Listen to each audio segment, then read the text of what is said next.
आपके साथ अर्चना कौशल। आप देख रहे हैं आईपा यानी कि all India progressive politics association, जिसमें हम बात करते हैं जनता के मुद्दों की, विकास के मुद्दों की और प्रगतिशील राजनीति की। देखिए, उत्तर प्रदेश में चुनाव है, नामांकन की प्रक्रिया लगातार जारी है और उम्मीदवार उतारे जा रहे हैं। इस वक्त खास शख्सियत हमारे साथ हैं, रंजन शर्मा जी हैं और अभी शहर विधानसभा से कांग्रेस के प्रत्याशी। चलिए रंजन जी, बहुत बहुत स्वागत है आपका आईपा में।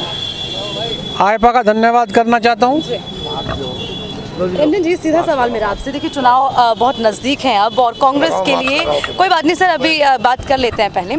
कांग्रेस के लिए ये माना जा रहा है कि बड़ी चुनौती होगी इस बार उत्तर प्रदेश में अपने वर्चस्व को कायम करना, क्योंकि कह रहे हैं कि कांग्रेस कुछ ही राज्यों में सीमित कर रहेगी। आप क्या प्रतिक्रिया देंगे? देखिए, 5 राज्य में चुनाव है जी।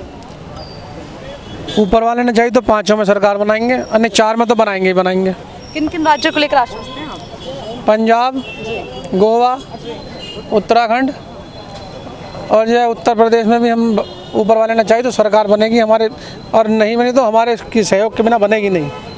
चलिए, अच्छा रंजन जी, आपसे समझना चाहेंगे, सरकार ने तो बड़े काम किए हैं, बड़े बड़े दावे कर रहे हैं, जैसे कि बहुत सारी योजनाएं लेकर आए, चाहे वो आवास योजना हो, उज्ज्वला योजना हो, गड्ढा मुक्त सरकार की सड़क की बात हो, सोतीगंज का मुद्दा, ये मेरठ वासियों के लिए बड़ा है, क्योंकि हम मेरठ में इस वक्त, इसलिए मैं बात कर रही हूँ। इतने सारे काम कर लिए, तो आपको ये नहीं लगता कि जनता एक बार फिर से उन्हें मौका देगी, या ये काम हुए नहीं, ऐसा आप मानते? ये मुद्दे थोड़ी हैं, बताओ कौन सी, ये क्या मुद्दा है बताओ मुझे कि सोतीगंज कोई मुद्दा है?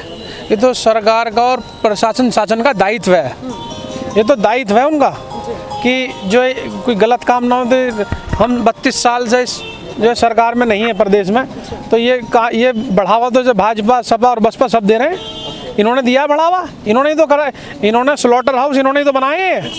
रंजन जी, 32 साल का जिक्र आपने कर लिया, तो मैं पूछ ही लेती हूँ कि इतना लंबा वनवास क्यों दे दिया जनता ने आपको? तो जनता ने हमें वनवास दिया, जनता की मर्जी थी, लेकिन वनवास जो जितनी पार्टियाँ थी उन्होंने जनता को वनवास दे रखा। आप देखते जाओगे क्या करा इन्होंने, आप ये देखोगे इन्होंने क्या करा, कि भाई इन्होंने क्या करा। जनता वही बदहाल रोडें हैं, वही बदहाल जो सड़कें, सब जो है, कोई ना स्वास्थ्य है ना किसी भी तरह की, कोई भी किसी भी उसमें देख लो आप, ना शिक्षा है ना स्वास्थ्य, किसी भी चीज़ को देख लो, सब जो है सब लचर स्थिति में है। चलिए रंजन जी, आपकी बात रख लेते हैं। सरकार का दायित्व है जो है जनता के लिए काम करना। NH-58 जो है बहुत ज़्यादा ज़रूरी रहा मेरठ वासियों के लिए, क्योंकि दिल्ली तक पहुंचने में बड़ी समस्या होती थी। ये तो आप मानते हैं कि अपना दायित्व अच्छे से निभाया सरकार? मैडम, ये सब 2021 के योजना में थे, सब संभावित प्रस्तावित थे।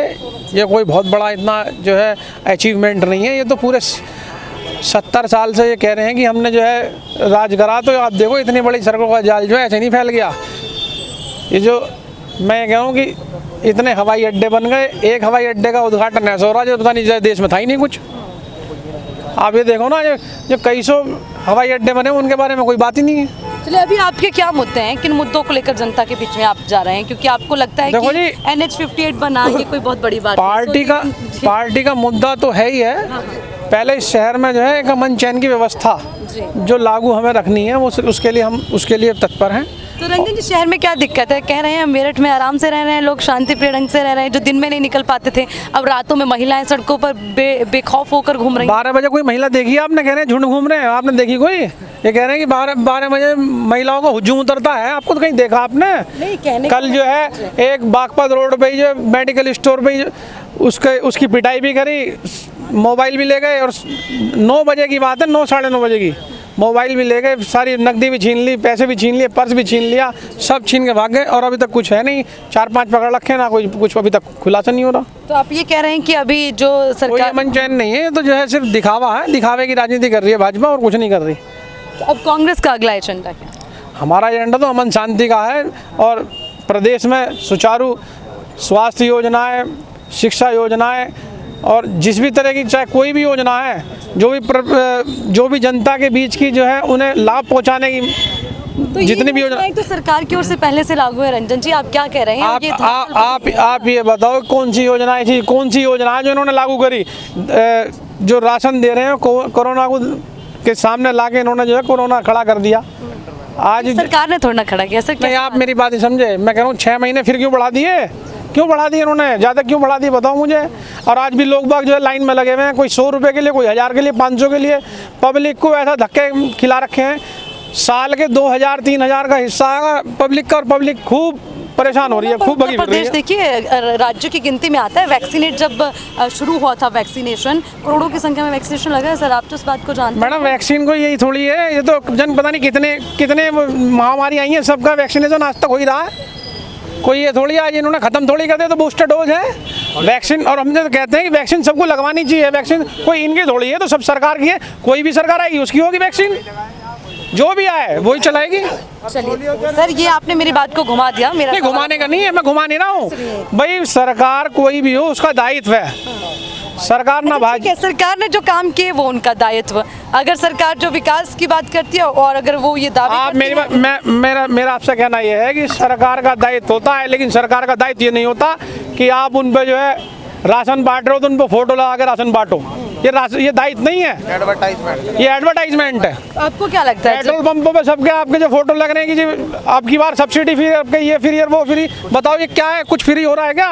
पब्लिक फ्री है इनके लिए। सिलेंडर 1100 रुपए का। आप गैस देख लो, किसी में तेल देख लो, कौन सी चीज़ है?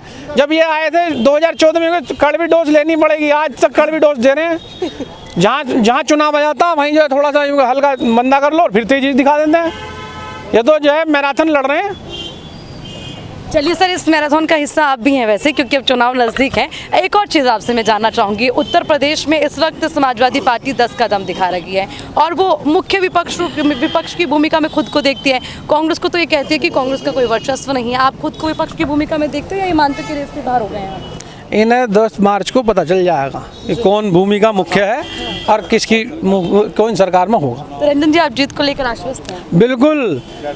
अपनी और कांग्रेस की? दोनों ये सोच रहे हैं हमारे जो है मुख्य प्रतिद्वंदी की, बस जो है सीधे सीधे चुनाव में पता चल जाएगा क्या होगा। 10 फरवरी आने वाली 10 फरवरी को 1.25 लाख से ऊपर वोट लेके जाएंगे हम। देखिए, अभी दो तरह की मैं बातें कर रही हूँ। आप अपनी जीत को लेकर आश्वस्त हैं रंजन जी, या फिर कांग्रेस बिल्कुल, की भी? कांग्रेस की भी और अपनी भी। सर, कांग्रेस की भी अपनी भी। तो क्या संदेश है आपका शहर विधानसभा की जनता के लिए? क्या संदेश? मेरा तो सबसे यही संदेश है, आपका भाई, किसी का बेटा, किसी का बड़ा भाई, किसी का छोटा, किसी बहन का भैया चुनाव में है, आपके सामने है, आपको देखना है। चलिए, बहुत बहुत शुक्रिया। हमारे साथ है रंजन शर्मा, जो कि शहर विधानसभा से अभी कांग्रेस से प्रत्याशी और अपनी जीत को लेकर आश्वस्त भी है। हालांकि देखिए, दावा हर कोई कर रहा है, फैसला जनता जनार्दन का होगा और देखना ये रहेगा इस बार जनता का फैसला किसके हक में होगा। फिर मिलेंगे नई शख्सियत के साथ। मुझे दीजिए इजाजत, देखते रहिए आईपा। नमस्कार।